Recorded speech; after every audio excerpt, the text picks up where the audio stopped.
Ladies and gentlemen, welcome to the village board meeting of September 10th. Please join us in our pledge of allegiance. Yes. I pledge allegiance to the flag of the United States of America and to the republic for which it stands, one nation, under God, indivisible, with liberty and justice for all. Thank you. Roll call, Mrs. Thomas. Trustee Willis. Here. Trustee Harris Jones. Here. Trustee Hyperman. Here. Trustee Mason. Here. Trustee Roman. Here. Trustee Obid. Here. President Hope. Here. Representing staff this evening, to my left, our village manager Napoleon Haney, to my right, our village attorney Chris Cummings. To the audience's right, our police chief Denise McGrath, Community and Economic Development Director Angela Maceras, Finance Director Amy Zakowski, and Assistant Village Manager Karen Sockel. The minutes of August 27th. Any additions or corrections, Trustee Wood? None. Trustee Hurst? Nothing for me. Trustee Hyperman? Trustee Mason? None. Trustee Roman? Nothing. Trustee Oakley? Nothing. I have a motion to approve the minutes, please. So move. Second. Been moved by Trustee Oakley, seconded by Trustee Mason. Roll call, please. Trustee Willis. Aye. Trustee Harris Jones. Aye. Trustee Hyperman. Aye. Trustee Mason. Aye. Trustee Roman. Aye. Trustee Obid. Aye. Minutes are approved. The claims list in the amount of $1,623,356.34. Again, comments or questions, Trustee Willis? Nothing for me. Trustee Harris? Nothing for me. Trustee Hyperman? Trustee Mason? Done. Trustee Roman? Nothing. Trustee Oakley? Nothing. I have a motion to approve the claims list, please. So moved. Second. Been moved by Trustee Willis, seconded by Trustee Mason. Roll call, please. Trustee Willis. Aye. Trustee Harris Jones. Aye. Trustee Hyperman. Aye. Trustee Mason. Aye. Trustee Roman. Aye. Trustee Obid. Aye. The claims list is approved. Of that, almost 1,600,000, almost $700,000. 3 items comprise the majority of that claims list. Our payment for a new ambulance was $299,000. 1 month's employees' health insurance, $259,000. And our 2024 pavement patching program was $647,000, which amounted to $1,205,000, or 74% of that claims list. Hear from the audience. If anyone in the audience would like to address the board this evening, please raise your hand. If not, the omnibus vote, Mrs. Thomas.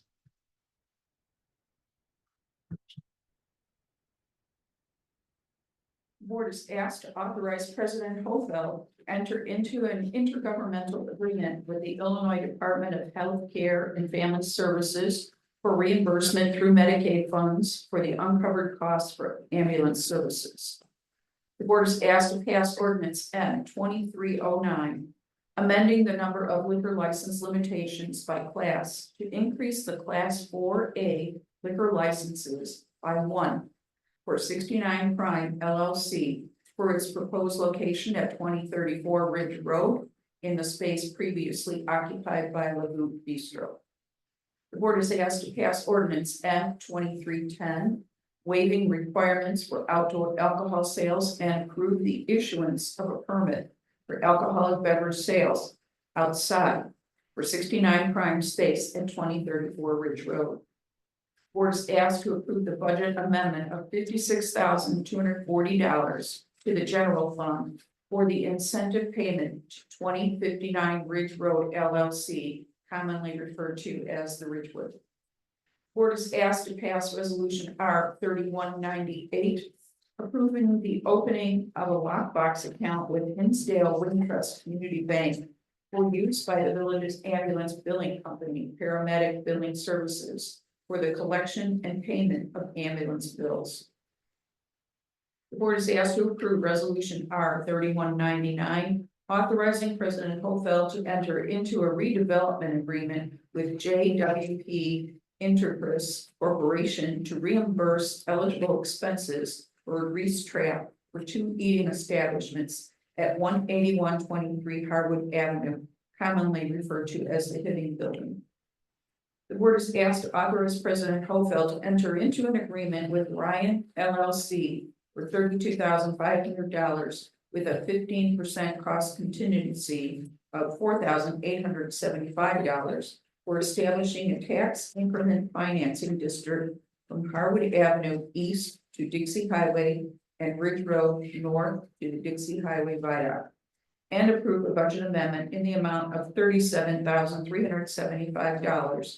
The contract would engage Ryan to study removing approximately 30 parcels from the existing downtown transit-oriented development TIF district to create a new TIF district. The board is asked to waive competitive bidding due to utilizing a vendor through a cooperative purchasing program and approve the purchase of a 100 kilowatt Kohler towable generator totaling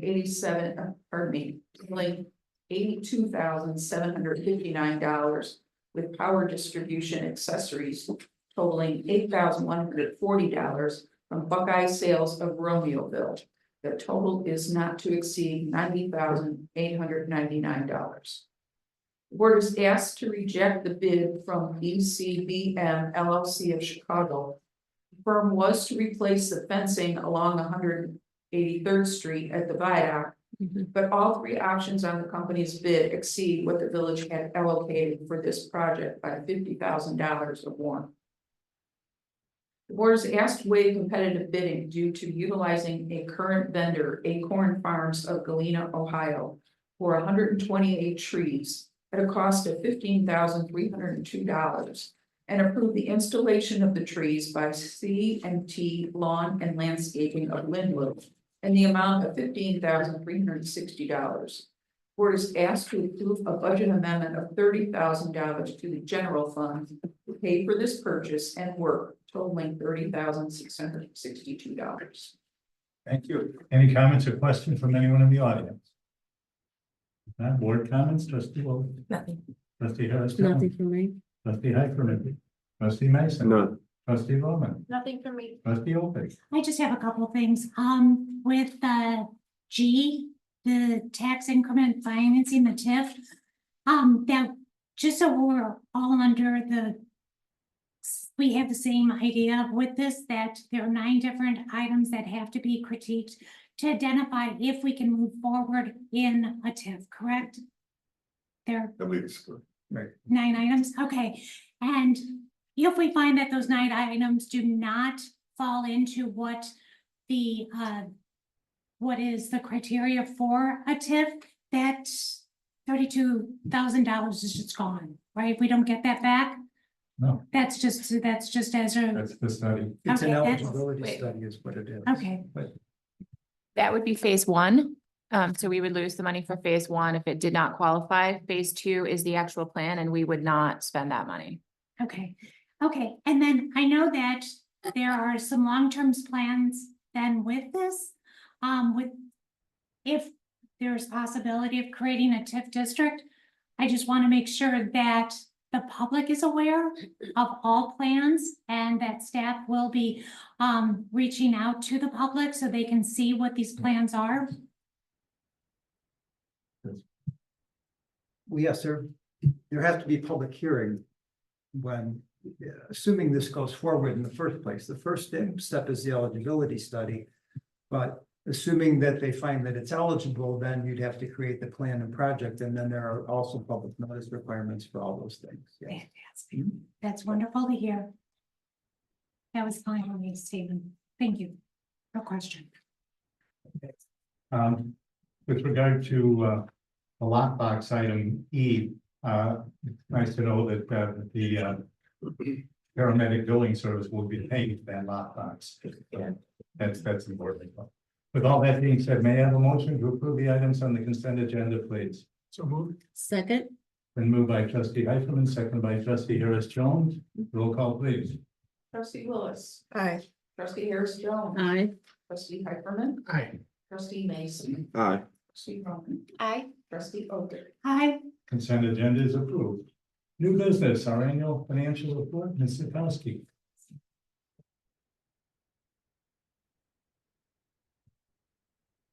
So each year, the annual financial report, or what most of us know as the audit, is presented to the village board for acceptance. The audit is the village's scorecard. So how did the actuals compare to budget? Are the village maintaining its healthy fiscal position?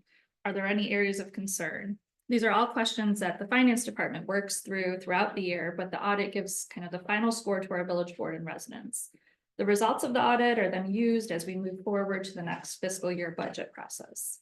The village once again worked with Lauterbach and Amen to audit our financial records and internal controls. We have Don Shaw with Lauterbach and Amen here, so he'll present some of the audit results here shortly. A highlight from the finance perspective for this year's audit is that the village's overall net position increased by 17.5%. Net position is a useful indicator to determine whether the position of the village is improving, deteriorating, remaining constant, and the overall health of the village's financials. A lot of time is spent working in and analyzing the general fund for the village. That's the general operating fund. It's where the majority of the village's revenues come in. So such as many of our taxes, fines and fees, that's where they're deposited. And then most of our village expenses, such as salaries and benefits and many services, are paid out of the same fund. After all is recorded, if our revenues are higher than our expenses, then any surplus is added to the village's fund balance or reserves. A healthy fund balance allows the village to have protection against internal and external factors that may affect the village's ability to continue to provide a high level of service to our residents. This fiscal year, audited 2023 to 2024, added about $600,000 to the general fund reserves. It came from a variety of I'll highlight a few of the areas that resulted in that surplus. The ground emergency transport or GEMT annual ambulance fees that we just approved on the agenda, the IGA came in higher than we anticipated. Sales tax actually performed better than expected, even with the loss of a major retailer for the entire year. Our interest rates have continued to provide a good return on the village's investments. And overall, the general fund expenses came in at about 93% of budget, mostly due to some open positions within the police department during the fiscal year. So in total, our general fund reserves are approximately $18 million, and we break that out between three categories: non-spendable, assigned, and unassigned. Unassigned category after the audit ended up at approximately 15 million, or about just under 7 months of operating expenses. Our fund balance policy that was approved by the board last fall requires a minimum of 5 months, or $11.2 million. So the difference between the 15 million we have and the 11.2 that we're required to have is 3.8. That is money that's available to be spent according to the priorities established and approved in the village's fund balance policy. So if you may recall, we were in the same position last year with some funding available above the minimum required. And the board had approved a transfer of $2 million to general capital.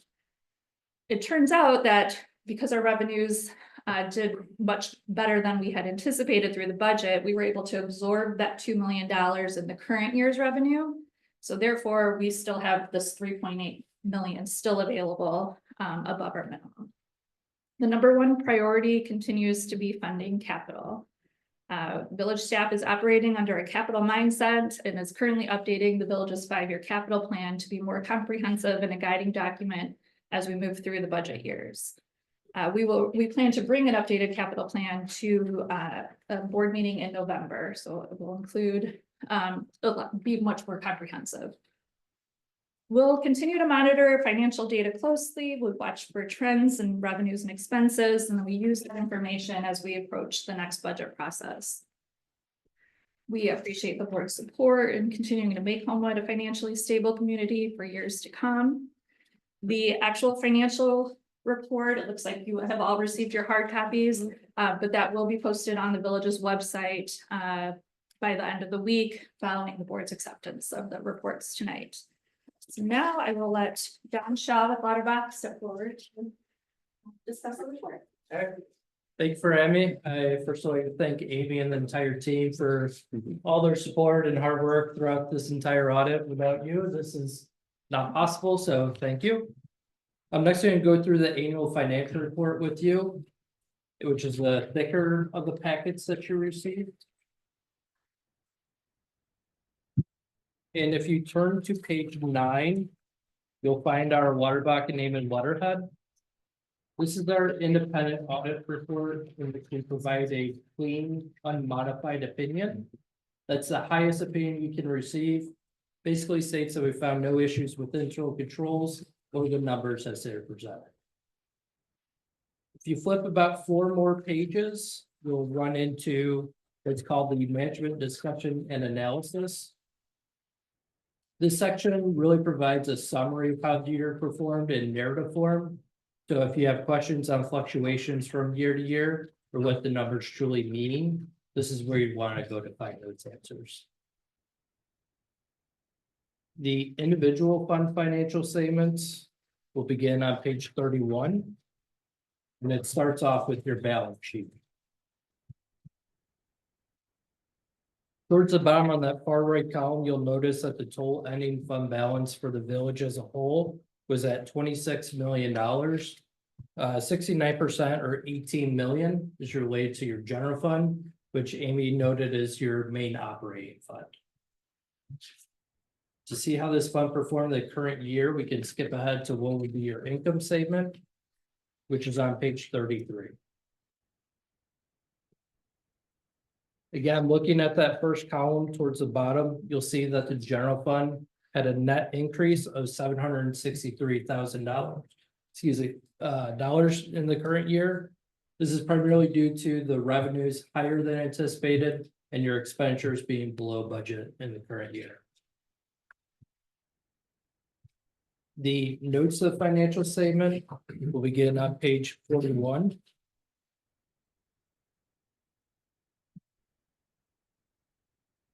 And the notes really provide further detail into how we came up with the figures that we did with supporting schedules.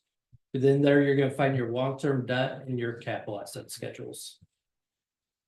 I'm not going to go through the notes with you tonight, so I'll have you skip ahead all the way to page 101.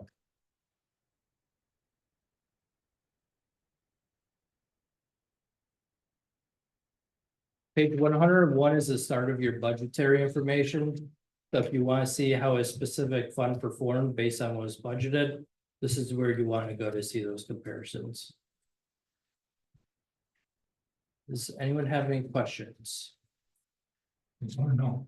All right, well, thank you for your time. Enjoy the rest of your evening. Thank you. Okay, again, very good presentation, Amy. It's always better when we get surplus. So, again, that's a good thing. Personally, I'm very proud of the staff and I'm very proud of this board for giving the direction to the staff to put us in the favorable position we're in. I don't think there's any other communities in the Chicagoland area that are as favorable as we are. So thank you for your efforts and thank the staff. Mr. Rainey, my compliments. Mayor, I was going to mention the 6-week course to understand all of these pages start.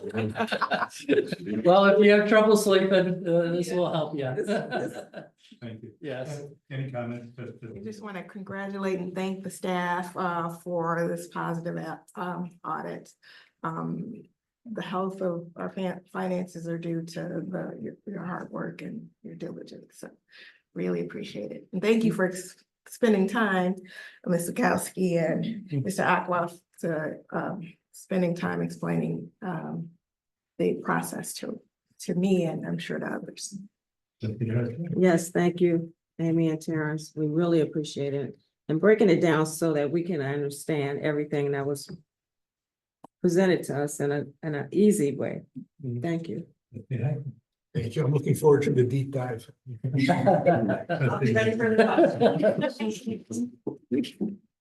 Well, I echo the sentiments of everyone before me. This is a heavy lift and you guys make it look easy. I appreciate the information that you share with us individually, giving us a better understanding of how these things work. And it's really it's just indicative of the character of the people that you have in this department to be able to produce these type of outcomes year after year. There are, as the mayor said, there are many communities, and we even discussed that there are many communities that don't have these types of reports. So thank you so much. I greatly appreciate all of you.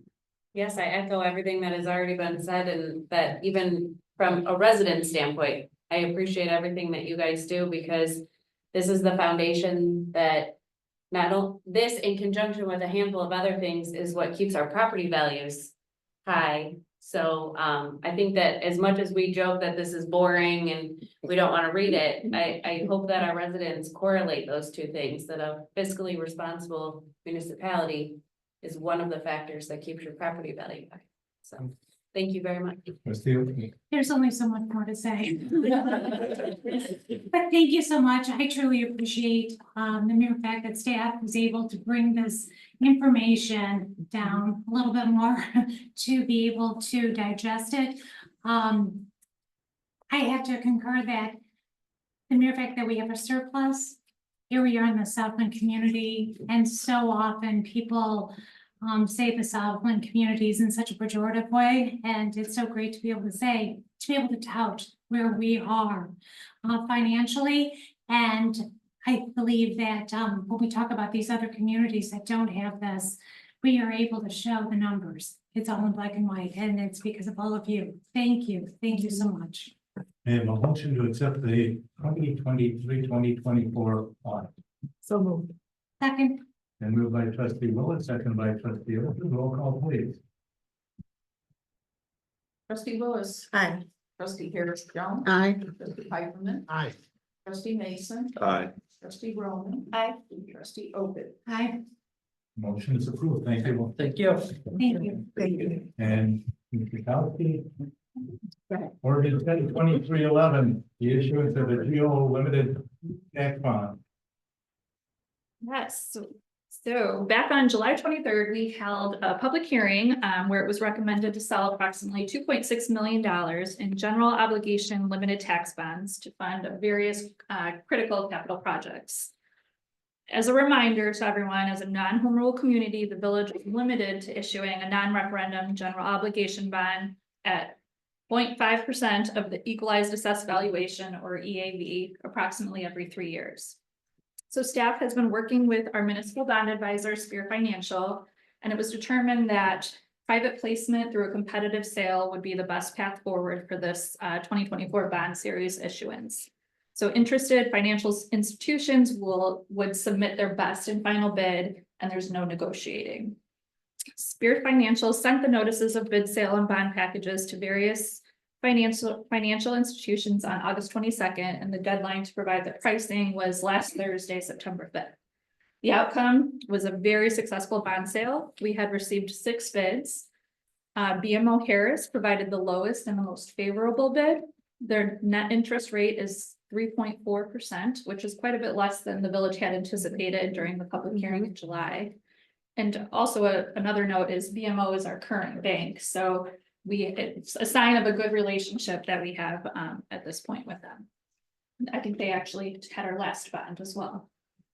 Following approval and acceptance of the bond award tonight, the bond sale will close on or about September 24th, and the bond proceeds will be wired directly to the village. The total bond proceeds is $2,611,269. The cost of issuance is $27,050, leaving a net amount of $2,584,219 to the village to use for various capital projects. We want to thank our bond advisor, Spear Financial, and our bond counsel, Chapman and Cutler, for their assistance with the successful sale. And I'm happy to answer any questions.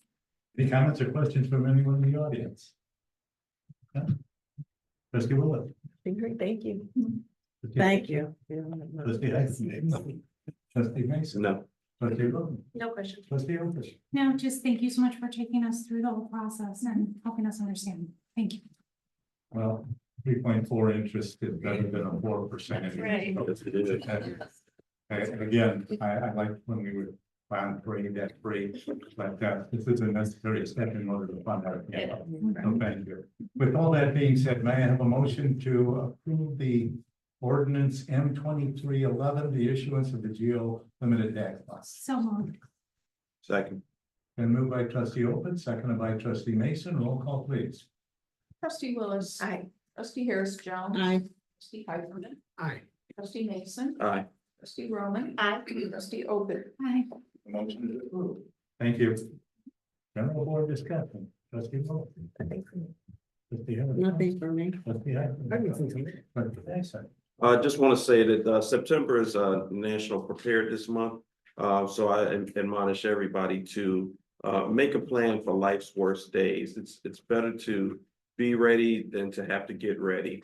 And also it is National Good Pet Ownership Month. And so for all of you pet owners, make sure that you are taking care of your dogs. Especially make sure that they are being socialized and that they are properly secured within your property. We've had some issues with that in the past, and we just want to make sure that everybody stays safe. But take care of your pups, even though mine peed on me the night before I came here. Take care of your pups and make sure you're prepared. Long. Yeah, it was just a little love. I have nothing to add. Just to please add to your calendars, Pinkaboo Walk of Hope is in October, October 13th. It's the Cancer Support Center, so please look for the flyers. Also, I would like to congratulate all the runners that participated. Wait for it, in the Hidden Gem in Flossmoor. However, Homewood has a great run taking place this Saturday. It is the 0.3K run for benefiting the Homewood Business Association and the Homewood Arts Council. What's great about that, it's 0.3K, it's only 3 blocks, and we feed you the whole time. So you cannot go wrong. It's far better than the Hidden Gem, okay? So come on I out. signed up. Sign up, and you can go to explorehomewood.net to sign up. Again, a reminder to everyone, Fall Fest is September 21st. That's a week from Saturday. Chili eating contest, the beneficiary of the chili eating contest will be the District 153 PTA. Be generous in your donations and come out on the 21st and have a good time. With that, may I have a motion to adjourn, please? So move. Second? Been moved by Trustee Mason, seconded by Trustee Roman. Roll call, please. Trustee Willis. Aye.